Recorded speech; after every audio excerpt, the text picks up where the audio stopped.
رمضان ہے مومنوں کے دل کا اجالا شان رمضان ہے سارے مہینوں سے ہے سارے مہینوں سے نرالا شان رمضان. جی جناب، آپ کا خیر مقدم ہے. آج تقوی موضوع ہے، اس کے معنی، مفاہیم، اس کی اہمیت، قرآن کریم میں اس کا ذکر. پھر اس کے بعد جو تیسرا سوال یہ ہم نے قائم کیا کہ آیا اس کی اقسام کتنی ہیں. تو تینوں حضرات نے ماشاءاللہ بہت عمدہ انداز میں جوابات عنایت فرمائے. میں نے سرنامہ کلام میں ایک سوال قائم کیا تھا اور وہ یہ تھا کہ تقوی اختیار کرنے کے حوالے سے کیا یہ فرض ہے، واجب ہے، سنت ہے، اور اگر کوئی اختیار نہیں کرتا تو اس کے لیے کیا حکم ہے. یہ قبلہ مفتی محمد اقبال مدنی صاحب سے میں جاننا چاہوں گا. موسیٰ اس پر کچھ کلام فرمائیے گا. جی بالکل. تقوی کے جیسے حضرت نے ارشاد فرمایا مختلف مدارج ہوتے ہیں، اسی اعتبار سے اس کی شرعی حیثیت کا بھی تعین ہوتا ہے. اگر ہم یہ دیکھیں کہ تقوی کا جو نچلا درجہ بیان ہوا کہ ایک تو کبیرہ گناہوں سے بچنا، پھر اس سے تھوڑا اعلیٰ درجہ کہ صغیرہ گناہ سے بچنا، تو لازم بات ہے کہ صغیرہ و کبیرہ سے بچنا فرض ہے. کبیرہ سے بچنا فرض ہوتا ہے اور صغیرہ سے بچنا واجب ہوتا ہے. تو اس کا مطلب ہے کہ تقوی کی ایک حیثیت جو ہے وہ فرض کی ہو گئی اور ایک ہے واجب کی حیثیت. اس کے علاوہ پھر اس جو سنت موقدہ ہے، سنت غیر موقدہ وغیرہ، ان کے ترک سے آدمی محفوظ رہے، اور اس کے جسٹ اپوزٹ جو ہوتا ہے مکروہ تنزیہ اور خلاف اولیٰ کا ارتکاب، اور سنت موقدہ کا مخالف ہوتا ہے اساءت. ان چیزوں سے بچے تو یہ کبھی سنت کے معنی میں آتا ہے، کبھی مستحب کے درجے میں آتا ہے. تو اس لیے سب سے پہلا کام جو ہے جو عوام کو کرنا چاہیے وہ یہی کہ وہ صغیرہ کبیرہ گناہوں کی معرفت حاصل کرے اور یہ سمجھ لے کہ ان کے اس سلسلے میں تقوی اختیار کرنا تو ان پر لازم ہے.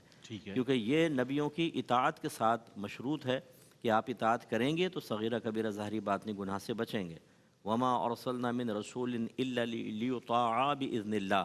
ہم نے ہر رسول کو فقط اس لیے بھیجا کہ اس کی اطاعت کی جائے اللہ کے حکم سے. تو ہر نبی کے جب اطاعت کرنے کی طرف آئیں گے تو آدمی صغیرہ کبیرہ ظاہری باطنی گناہ سے بچے گا. اور بعض ایسا ہوتا ہے کہ تقوی مستحب ہوتا ہے، جیسے حضرت عمر فاروق رضی اللہ تعالیٰ عنہ ارشاد فرمایا کرتے تھے کہ میں نے 70 حلال چیزیں اس خوف سے چھوڑ دیں کہ کہیں میں حرام میں نہ جا پڑوں. جس میں نبی کریم صلی اللہ علیہ وسلم نے فرمایا کہ ہر بادشاہ کی ایک چراہ گاہ ہوتی ہے، اگر بکریوں کو قریب چراؤ گے تو ہو سکتا ہے اس میں داخل ہو جاؤ.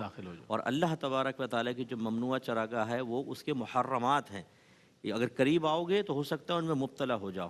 اس لیے مزاج شرع یہ ہے کہ زنا کو حرام کیا تو دواعی الی الزنا بھی حرام کر دی ہے. یعنی زنا کی طرف بلانے والی چیزیں وہ کیا ہے؟ گندہ سوچنا، دیکھنا گندی چیزیں اور گندی باتیں سننا، تو اس سے پھر آدمی زنا کی طرف مائل ہو جاتا ہے. اس کا مطلب یہ ہے کہ صغیرہ کبیرہ ظاہری باطنی گناہ سے تو بچنا ہے، ان امور سے بھی بچنا چاہیے جو اس کی طرف مائل کر دیتے ہیں.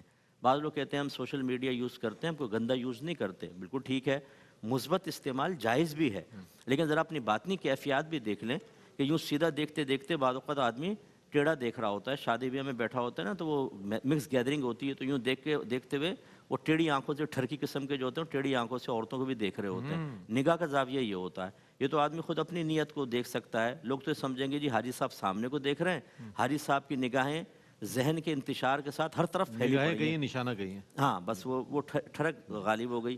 تو اس لیے سوشل میڈیا پر آ کر وہ غور و تفکر کرے کہ اگر آپ مباح چیزیں بھی دیکھ رہے ہیں تو ہو سکتا ہے آہستہ آہستہ آپ حرام کی طرف بڑھ جائیں. یہ بہت ضروری چیز ہے کہ اس پہ توجہ کریں. اسی طرح ایک بھائی نے مجھ سے کہا کہ مصطفیٰ میں چاہتا ہوں کہ فیس بک پر بہنوں کو قرآن اور حدیث بھیجا کروں، کیا مجھے اس کی اجازت ہے؟ میں نے کہا بھائی دنیا بھر کے بھائی مر گئے کیا؟ میں نے کہا ابھی وہ بہن ہے، پھر شیطان آپ پہ حاوی ہوگا، آہستہ آہستہ پھر خراب قسم کا خیال ڈالے گا، پھر دوستی ہوگی آپ سے تم اور تم سے تو پر آئیں گے، اور پھر شیطان نہیں چھوڑتا ہے. تو اس لیے اس بات پہ توجہ کرنی چاہیے کہ عوام سب سے پہلے تو فرض ہے کہ صغیرہ کبیرہ ظاہری باطنی گناہ سے بچے، پھر اس کے علاوہ یہ تقوی بھی اختیار کرے ان امور پہ توجہ جو ہمیں آہستہ آہستہ ان گناہوں کی طرف مائل کر دیں. تو یہ انشاءاللہ بھی حضرت بھی مزید تفصیل بیان کریں گے تقوی کے بارے میں.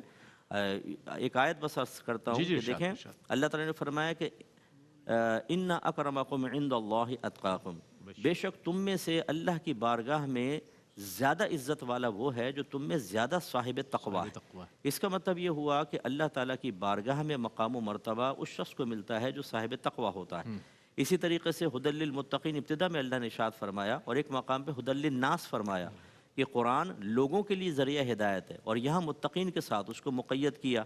تو علماء نے جواب دیا کہ ویسے تو قرآن کے اندر تمام کو ہدایت دینے کا مواد موجود ہے، یہ ذریعہ ہدایت ہے، لیکن کما حق ہو اس سے فیض ہدایت وہی حاصل کر سکے گا جو صفت تقوی سے متصف ہوگا۔ واہ۔ اس لیے لوگوں کو اس پہ توجہ کرنی چاہیے، اور آہستہ آہستہ، میں نے جیسے شروع میں عرض کیا کہ علم سب سے بڑی چیز ہے۔ علم سے اللہ تعالیٰ فرماتا ہے ان السمع والبصر والفؤاد کل اولئک کان عنہ مسئولا، آنکھ، کان اور دل، ان تمام چیزوں سے بروز قیامت سوال ہوگا۔ اب اس کا مطلب ہے قلبی کیفیات پر بھی کویسچن ہوگا۔ اب اگر قلبی گناہوں کے بارے میں نہیں پتا، ان کی معرفت، ان کی علامات، پھر ان کو دور کرنے کے طریقے، تو انسان نہیں بچ پائے گا۔ جب ہم اس طرح کے تقوی میں غور و تفکر نہیں کرتے، آپ دیکھیں ہمارے گھروں کے اندر، میری بہنیں ناراض نہ ہوں، جو اکھاڑے بنے ہوئے ہیں اور ان کے سب سے بڑے کھلاڑی خواتین ہیں۔ کہیں ساس جو ہے وہ حج کر کے آئی ہیں، 2 حج اور 8-10 عمرے، ہاتھ میں تسبیح ہے، لیکن بہوؤں کا ناک میں دم کر رکھا ہے انہوں نے۔ کہیں نند اپنے سسرال چھوڑ کر یہاں آ گئی ہے، وہ یہاں کے فتنہ پھیلا رہی ہے، اور آپس میں جنگیں چل رہی ہیں، اور ڈراموں کے اندر خاص طور پر انہوں نے تربیت حاصل کر چکے ہیں، یہاں کے ڈرامے، فلاں کے ڈرامے، اور پورے گھروں میں ہمارے فتنہ پھیلا ہوا ہے۔ تو یہ جو فساد ہو رہا ہے، یہ کیوں ہو رہا ہے؟ باطنی تربیت نہیں ہوتی ہے، باطنی حقیقتاً گناہوں کی معرفت کے ساتھ تقوی حاصل نہیں ہوتا ہے، تو حسد، جلن، دوسرے کی خوشی کو برداشت نہ کرنا۔ اگر میاں بیوی پیار محبت سے ایک دوسرے کو دیکھ کے مسکرا رہے ہیں تو یہ کمبخت ایسا کیوں کر رہے ہیں؟ جدائی ڈالو۔ غلط فہمی، بچے فرما بردار ہوتے ہیں ماں باپ کے، ایسی بدگمانیاں ڈالتے ہیں، ماں باپ سے بدزن ہو جاتے ہیں، یا بچوں کے دل ایسے پھاڑ دیتے ہیں کہ وہ ماں باپ سے بدتمیزی پر اتر آتے ہیں، اور پھر وہ اس فتح پہ جشن منا رہے ہوتے ہیں۔ تو یہ اگر ہم یہ صحیح تقوی کے درجات کو سمجھ کر اس کی شرعی حیثیت کا تعین کر کے اختیار نہیں کریں گے تو پھر ہماری دنیا بھی برباد ہوگی اور آخرت بھی برباد ہوگی۔ کیا بات، بڑی خوبصورت انداز میں قبلہ مفتی صاحب نے جواب عنایت فرمایا۔ اچھا، اب ہم یہ بھی جاننا چاہیں گے علامہ لیاقت حسین اظہری صاحب سے کہ وہ کون سے امور ہیں جو تقوی کا باعث بنتے ہیں کہ بندہ مومن جو ہے وہ متقی جو ہے بن جاتا ہے۔ میں چاہتا ہوں اس کے حوالے سے، چونکہ لوگ انٹینشن نہیں ہوتی اتنی، لوگ کہتے ہیں یار یہ بھی شاید کوئی نیک کام ہے، اگر ہم کر لیں گے، نہ بھی کریں تو شاید وہ مباح کے زمرے میں آ جاتا ہے شاید۔ تو آپ فرمائیے گا اس حوالے سے لوگوں کو موٹیویشن ملے گی۔ دیکھیں، جیسے قبلہ مفتی اکبر صاحب نے اور علامہ اویس صاحب نے بڑی شر و بست کے ساتھ جو ہے، اور خاص طور پہ ذکر کیا کہ کفر سے، شرک سے، اور اس کے بعد گناہ کبیرہ، گناہ صغیرہ، اور پھر ایک ایسا درجہ آتا ہے کہ مشتبہات سے بھی انسان اپنے آپ کو بچا کے رکھتا ہے۔ اللہ کے نبی صلی اللہ علیہ وسلم نے فرمایا کہ الحلال بین والحرام بین، فرمایا حلال و حرام بالکل بین ہے، اور ان کے درمیان جو مشتبہات ہیں، فرمایا اس سے بھی اپنے آپ کو بچاؤ۔ اگر تم نے اپنے آپ کو بچا لیا تو تم نے اپنے دین کو، اپنی عزت و عصمت کو بچا لیا۔ تو انسان کوشش یہی کرے کہ حرام و ناجائز سے بچنا تو ایک، جیسے مفتی صاحب نے فرمایا کہ یہ تو فرض و واجب ہے، یہ تو ایک لازم ہے، لیکن جو مشتبہ چیزیں ہیں اور ایسی چیزیں ہیں کہ جس پہ پڑھنے سے انسان حرام تک جا سکتا ہے، انسان اس سے بھی بچ کر رہے۔ ہمارے بزرگان دین نے یہی زندگی گزاری۔ جیسے امام اعظم ابو حنیفہ رضی اللہ تعالیٰ عنہ کے بارے میں مشہور آپ کا واقعہ ہے کہ آپ نے غلام کو مال بیچنے کے لیے بھیجا اور کہا کہ اس کے اندر عیب بتانا ہے۔ جی جی، وہ واپس آیا اور بتایا، کہا جی میں تو بھول گیا۔ تو اب دیکھیں، اس کے اندر اصول تو نکل سکتا تھا کہ آپ راس المال کو رکھ لیتے، کیپٹل کو رکھ لیتے، اور باقی پروفٹ جو ہے وہ آپ نے کل مال جو ہے وہ صدقہ کر دیا، اور اس کے اندر یہی تھا کہ کسی طرح کا مشتبہ مال بھی میرے مال کے اندر شامل نہ ہو۔ آج تو صورتحال یہ ہے کہ ہم جو ہے ایک حرام قطعی ہے، واضح حرام ہے، اس کے اوپر بھی چادر ڈال کے اور اس کے اوپر بھی جو ہے وہ ہیلے کا ڈال کے اس کو بھی اندر کرنے کے اور ڈم کرنے کے چکر کے اندر لگے ہوئے ہیں کہ یار تو لے لے پھر مجھے واپس کر دے، پھر واپس، یہاں تک کہ لوگ اس طرح کرتے کرتے جو ہے وہ حرام کے اندر اور سود کے اندر بھی پڑ جاتے ہیں۔ انہوں نے کہا کہ ایسی راہیں اور رستے نکالے جائیں، تو اسی لیے شریعت مطہرہ نے ان تمام دروازوں کا سد کیا، ان تمام دروازوں کو باندھا اور بند کیا کہ جو انسان کو حرام کی طرف لے کر جاتے ہیں۔ کیونکہ متقی ہونا اور تقوی اور پرہیزگاری ایک ایسی چیز ہے کہ رب تبارک و تعالیٰ نے بار بار فرمایا کہ سارعوا الی مغفرۃ من ربکم وسابقوا۔ نتیجہ کیا نکلا؟ فرمایا کہ یہ جو جنت اللہ نے تیار کی ہے یہ کس کے لیے ہے؟ فرمایا اعدت للمتقین، یہ رب تبارک و تعالیٰ نے متقین کے لیے جنت کو تیار کیا ہوا ہے۔ یہ رب تبارک و تعالیٰ کا شاہکار ہے، رب تبارک و تعالیٰ کی مرکز و محور ہے، بنیادی چیز، لیکن اس کے اندر جانے کے لیے ایسا نہیں ہے۔ دوسرا فرمایا کہ اس دنیا کے اندر بھی جتنی اللہ کی نعمتیں ہیں، فرمایا وَلَوْ أَنَّهُمْ آمَنُوا وَاتَّقَوْا لَفَتَحْنَا عَلَيْهِمْ بَرَكَاتٍ مِّنَ السَّمَاءِ وَالْأَرْضِ۔ لوگ کہتے ہیں ابے متقی بنو گے تو کھاؤ گے کہاں سے، بچوں کو کیا کھلاؤ گے؟ بولا مکان تو مکان ہے، مکان کی دیوار بھی نہیں چڑھ سکے گی۔ رب تبارک و تعالیٰ فرماتا ہے کیسی بات کرتے ہو، تم تقویٰ تو اختیار کرو، رب تبارک و تعالیٰ زمین و آسمان کی ساری برکتیں تمہیں عطا فرماتا ہے۔ پچھلی قوم میں یہی کہتی تھی نا کہ تم کہتے ہو ہمیں کہ ناپ تول کے اندر کمی نہ کرو، ناپ تول میں کمی نہیں کریں گے تو ہمارا مال کیسے بڑھے گا؟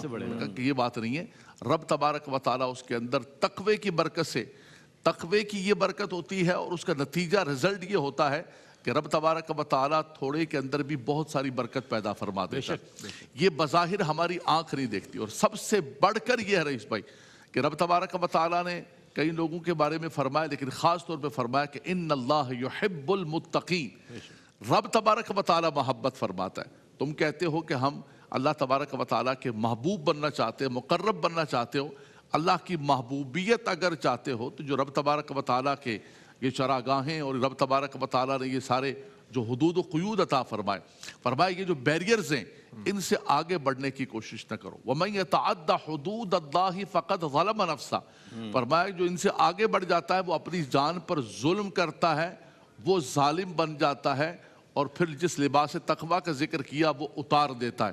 فرمایا اگر تم یہ چاہتے ہو کہ زندگی کے اندر سکون ہو، تمہارے گھر کے اندر سکون ہو، اور یہ بھی یاد رکھیے رئیس بھائی ہمارے ہاں بنیادی طور پر دیکھا یہ جاتا ہے ہر چیز کے اندر، چاہے ہم تسبیح پڑھ رہے ہوں یا چاہے ہم مال کی تسبیح پڑھ رہے ہوں، ہم کہتے ہیں کہ کوانٹٹی کتنی زیادہ ہے۔ قرآن کہتا ہے کوانٹٹی کو نہیں دیکھو، کوالٹی کو دیکھو۔ کم من فیۃ قلیلۃ غلبت فیۃ کثیرۃ باذن اللہ، تھوڑا سا مال بھی کافی ہو جائے گا، تھوڑے سے افراد بھی جیسے بدر کی مثال دی وہ کافی ہو جائے گا، لیکن بنیادی طور پر یہ ہے کہ انہوں نے اگر تقویٰ اور پرہیزگاری کو اختیار کیا۔ ہدی للمتقین کی بار بار بات کی گئی، ہدی للمتقین کے اندر فرمایا کہ وہ ایمان بالغیب رکھتے ہیں، نماز قائم کرتے ہیں، اللہ کے عطا کردہ میں سے خرچ کرتے ہیں۔ سب سے بڑا جو متقین کا وہ یہ فرمایا کہ وَبِالْآخِرَةِ هُمْ يُوقِنُونَ، وہ آخرت پر یقین کامل رکھتے۔ پھر رب تبارک و تعالیٰ فرماتا ہے اولئک علی ھدی من ربہم واولئک ھم المفلحون، فرمایا یہ جو متقین لوگ ہیں یہ اپنے رب کی طرف سے ہدایت پر ہیں، اور فرمایا کامیاب کون ہے، فلاح کون پانے والا ہے۔ آج دنیا کے اندر فہرست بنتی ہے کہ فلاں کے پاس اتنے بلین ڈالر ہیں، اتنے فلاں ہیں، رب تبارک و تعالیٰ نے فرمایا نہیں، کامیاب و کامران یہ لوگ ہیں اگرچہ ان کے پاس بظاہر کم ہوگا۔ قد افلح المؤمنون الذین هم فی صلاتهم خاشعون والذین هم عن اللغو معرضون والذین هم للزکاة فاعلون والذین هم لفروجهم حافظون، فرمایا یہ وہ سارے کے سارے لوگ ہیں جنہوں نے ہر اعتبار سے اپنے آپ کو بچا کے رکھا، اپنی شرمگاہوں کو، اپنی نگاہوں کو، اپنے مال کو، اپنی ہر چیز کو بچا کے رکھا۔ فرمایا رب تبارک و تعالیٰ کی بارگاہ میں یہی فوز و کامیاب لوگ ہیں، اور یہی رب تبارک و تعالیٰ کے مقرب اور اللہ کے پیارے ہیں۔ سبحان اللہ سبحان اللہ، کیا ہی اچھے انداز میں ماشاءاللہ ہمارے علماء حضرات جوابات عنایت فرما رہے ہیں۔ موضوع بھی اتنا زبردست ہے، تقویٰ اس پر کلام ہو رہا ہے۔ اچھا علامہ حافظ اویس صاحب، میں آپ کی جانب بڑھنا چاہتا ہوں اور یہ جاننا چاہوں گا کہ متقین کے مراتب اور ان کے اوصاف جو ہے وہ کیا ذکر ہوئے، میں چاہتا ہوں اس پر۔ بسم اللہ الرحمن الرحیم۔ قرآن کریم کا جو خاص موضوع ہے نا وہ متقین کے اوصاف، نیک بندوں کے جو اوصاف ہیں ان کو بیان کرنا ہے۔ کہیں ان کو عباد الرحمن کا لقب دیتا ہے، کہیں ان کو متقین کا لقب دیتا ہے، کہیں ان کو اولیاء اللہ کا لقب دیتا ہے، اور پھر ان کی صفتیں بیان کرتا ہے۔ یہ سارے متقی ہیں۔ اچھا، بڑی خوبصورت آیات ہیں قرآن کریم کی جو متقین کی صفات کو ڈسکس کرتی ہیں، بیان کرتی ہیں۔ میں ایک دو جگہ سے وہ آیات پڑھوں گا۔ ایک تو ہمارے علامہ لیاقت ازری صاحب نے جو سورہ بقرہ کی بالکل ابتدائی آیات متقین کی صفات ہیں، سرنامہ کلام ہے، وہ بڑی جامع آیات ہیں، ان کی تلاوت کی۔ اس کے علاوہ اور بھی قرآن کریم میں جیسے اللہ پاک نے ارشاد فرمایا کہ ان الذین اتقوا اذا مسهم طائف من الشیطان تذکروا، تقوی والوں کی ایک خاص خوبی یہ ہے کہ ظاہر ہے کہ نبیوں کے علاوہ کوئی معصوم تو ہے نہیں، اگر کبھی گناہ میں پڑنے لگیں تو گناہ میں پڑتے ہوئے بھی انہیں خدا یاد آ جاتا ہے۔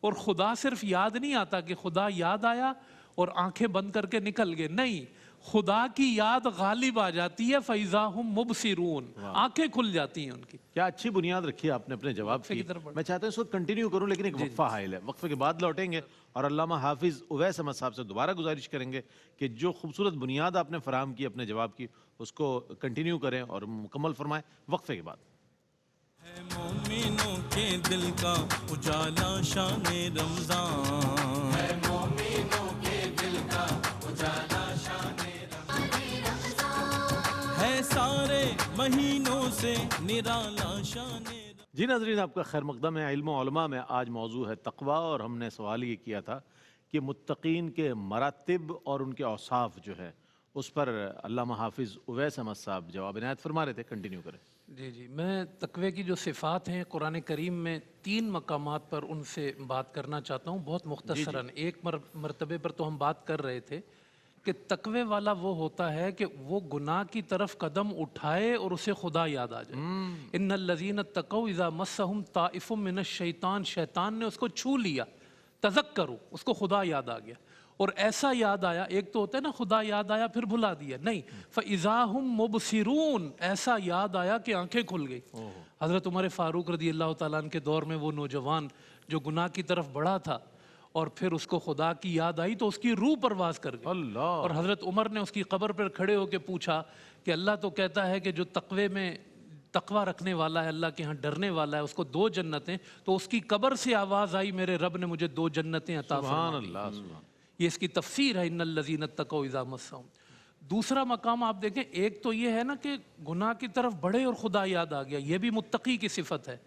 اور گناہ کرنے کے بعد گناہ پہ اصرار نہ کرنا، یہ بھی متقی کی صفت ہے. واو. والذین اذا فعلوا فاحشة او ظلموا انفسهم ذکروا اللہ فاستغفروا لذنوبهم ومن یغفر الذنوب الا اللہ ولم یصروا علی ما فعلوا.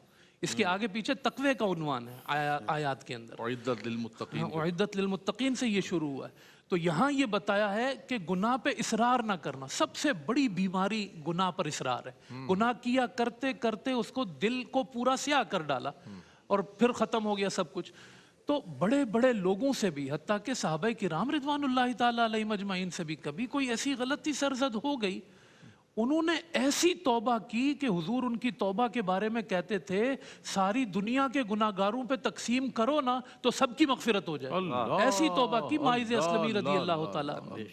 تو یہ تقویٰ ہے. یہ کوئی بری بات نہیں ہے کہ انسان سے جو ہے نا وہ گناہ ہو گیا، ہو جاتا ہے، یعنی یہ کوئی اتنی بری بات نہیں ہے تو برا عمل، لیکن اتنا برا نہیں ہے کہ انسان اس پہ اصرار بھی کرنے لگ جائے.